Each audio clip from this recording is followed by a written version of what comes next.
இப்போ IT wing தலைவராக உங்கள்கிட்ட முக்கியமான கேள்வி என்னன்னா, களத்தில் திமுக இருக்கு, ஆனால் டிஜிட்டல் தளத்தில் எவ்வளவு தூரம் உறுதியாக இருக்கீங்க அப்படிங்கிற ஒரு கேள்வியை தொடர்ச்சியாக வைக்கிறாங்க. ஒரு பக்கம் நாம் தமிழர், இன்னொரு பக்கம் பிஜேபின்னு டிஜிட்டலாக அவங்க வந்து ரொம்ப ப்ரோ ஆக்டிவாக இருக்காங்கன்னா, அதை எதிர்கொள்ளக்கூடிய இடத்துல திமுக கூட்டணியுடைய வியூகம் என்னவா இருக்கு?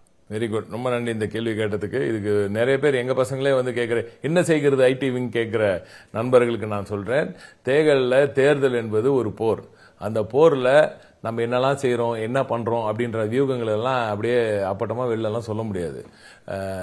நீங்க எங்களுக்கு நிறைய பேர் எனக்கே எல்லாம் கேள்வி போடுறீங்க டேக் பண்ணி, பாரு இவன் இப்படி போட்டிருக்கான், இதெல்லாம் நீங்க பண்ணலையே, என்ன திமுக ஐடி விங் இதை பண்ணாம இருக்க அப்படின்னு நீங்க போடுற அந்த விஷயங்கள்ல கூட நாங்களே கூட செஞ்சிருக்கலாம், உங்களுக்கு தெரியாது இல்ல நாங்க என்ன பண்றது.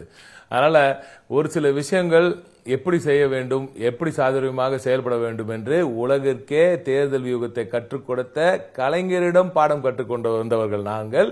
எனவே கவலைப்படாம இருங்க, நீங்க எதிர்பார்க்கறதையும் செஞ்சிட்டு இருக்கோம், நீங்க எதிர்பார்க்கறதை விட அதிகமாகவும் செஞ்சிட்டு இருக்கோம். கவலையே படாதீங்க, பிரம்மாண்டமான வெற்றி இதன் மூலியம் தளத்திலையும் களத்திலையும் காண்போம்.